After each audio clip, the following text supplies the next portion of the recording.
নমস্কার, আপনারা শুনছেন শব্দমঞ্জুরি নিবেদিত ছোটদের গল্প। আজকের গল্প আমাদের সকলের প্রিয় সাহিত্যিক উপেন্দ্র কিশোর রায়চৌধুরীর লেখা টুনটুনি আর নাপিতের কথা। গল্পটি শোনার আগে শব্দমঞ্জুরি চ্যানেলটি অবশ্যই সাবস্ক্রাইব করুন এবং বেল আইকনটি প্রেস করে অল নোটিফিকেশন অন করে রাখুন। টুনটুনি গিয়েছিল বেগুন পাতায় বসে নাচতে নাচতে নাচতে খেলো বেগুন কাঁটার খোঁচা। তাই থেকে তার হলো মস্ত বড় ফোঁড়া। ও মা, কি হবে? এত বড় ফোঁড়া কি করে সারবে? টুনটুনি একে জিজ্ঞেস করে, তাকে জিজ্ঞেস করে। সবাই বলল, ওটা নাপিত দিয়ে কাটিয়ে ফেলো। তাই টুনটুনি নাপিতের কাছে গিয়ে বলল, নাপিত দাদা, আমার ফোঁড়াটা কেটে দাও না। নাপিত তার কথা শুনে ঘাড় বেঁকিয়ে নাক সিঁটকিয়ে বলল, ইস, আমি রাজাকে কামাই, আমি তোর ফোঁড়া কাটতে গেলুম আর কি। টুনটুনি বলল, আচ্ছা, দেখতে পাবে এখন ফোঁড়া কাটতে যাও কি না। বলে সে রাজার কাছে গিয়ে নালিশ করল, রাজামশাই, আপনার নাপিত কেন আমার ফোঁড়া কেটে দিচ্ছে না? ওকে সাজা দিতে হবে। শুনে রাজামশাই হো হো করে হাসলেন। হা হা হা হা হা। বিছানায় গড়াগড়ি দিলেন, নাপিতকে কিছু বললেন না।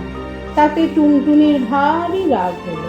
সে ইঁদুরের কাছে গিয়ে বলল, ইঁদুর ভাই, বাড়ি আছো? ইঁদুর বলল, কে ভাই? টুনি ভাই, এসো ভাই, বসো ভাই, খাট পেতে দি, ভাত বেড়ে দি, খাবে ভাই? টুনটুনি বলল, তবে ভাত খাই, যদি এক কাজ করো। ইঁদুর বলল, কি কাজ?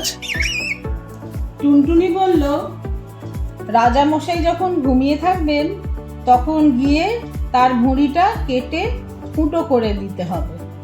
তা শুনে ইঁদুর জিভ কেটে কানে হাত দিয়ে বলল, বাপ রে, আমি তা পারবো না। তাতে টুনটুনি রাগ করে বিড়ালের কাছে গিয়ে বলল, বিড়াল ভাই, বাড়ি আছো? বিড়াল বলল, মিয়াও মিয়াও। কে ভাই? টুনি ভাই, এসো ভাই, বসো ভাই, খাট পেতে দি, ভাত বেড়ে দি, খাবে ভাই? টুনটুনি বলল, তবে ভাত খাই, যদি ইঁদুর মারো। বিড়াল বলল, মিয়াও মিয়াও।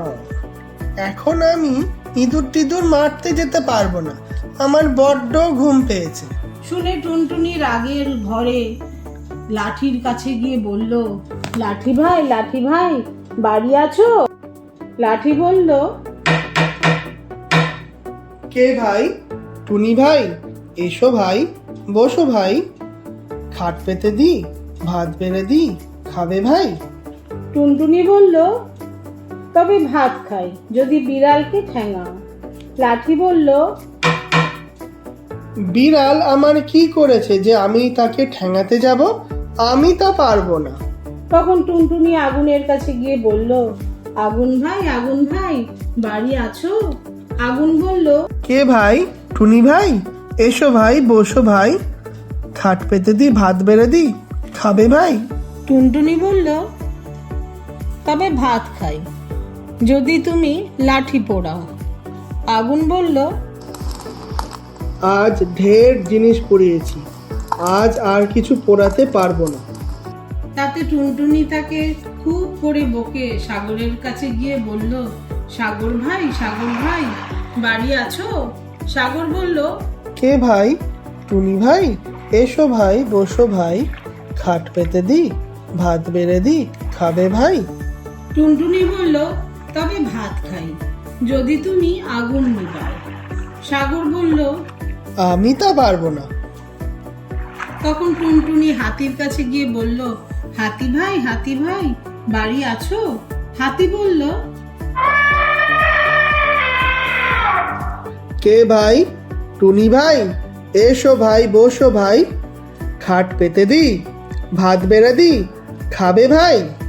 টুনটুনি বলল, তবে ভাত খাই, যদি সাগরের জল সব খেয়ে ফেল।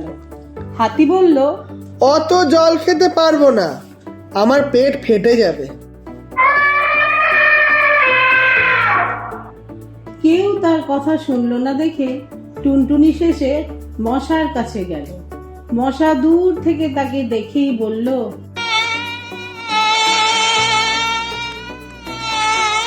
কে ভাই? টুনি ভাই?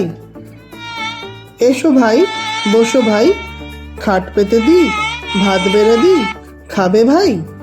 টুনটুনি বলল, তবে ভাত খাই, যদি হাতিকে কামড়াও। মশা বলল, সে আবার একটা কথা, এক্ষুনি যাচ্ছি, দেখবো হাতি ব্যাটার কত শক্ত চামড়া। বলে সে সকল দেশের সকল মশাকে ডেকে বলল, তোরা আয় তোরে ভাই, দেখি হাতি ব্যাটার কত শক্ত চামড়া। অমনি তিন তিন তিন তিন করে যত রাজ্যের মশা, বাপ বেটা ভাই বন্ধু মিলে হাতিকে কামড়াতে চলল। মশায় আকাশ ছেয়ে গেল, সূর্য ঢেকে গেল, তাদের পাখার হাওয়ায় ঝড় বইতে লাগলো। পিন পিন পিন পিন ভয়ানক শব্দ শুনে সকলের প্রাণ কেঁপে উঠল। তখন হাতি বলে, সাগর শুষি। সাগর বলে, আগুন নেবাই। আগুন বলে, লাঠি পোড়াই। লাঠি বলে, বিড়াল ঠ্যাঙাই। বিড়াল বলে, ইঁদুর মারি। ইঁদুর বলে, রাজার ভুঁড়ি কাটি। রাজা বলে, নাপতে বেটার মাথা কাটি। নাপিত হাত জোড় করে কাঁপতে কাঁপতে বলল, রক্ষে করো টুনি দাদা, এসো তোমার ফোড়া কাটি। তারপর টুনটুনির ফোঁড়া ছেড়ে গেল, আর সে ভারী খুশি হয়ে আবার গিয়ে নাচতে আর গাইতে লাগলো, টুনটুনা টুনটুন টুন ধেই ধেই। এতক্ষণ শুনছিলেন সাহিত্যিক উপেন্দ্র কিশোর রায়চৌধুরীর লেখা টুনটুনি আর নাপিতের কথা। গল্পটি কেমন লাগলো অবশ্যই কমেন্ট করে জানাবেন এবং যদি ভালো লাগে সকলের সাথে শেয়ার করবেন।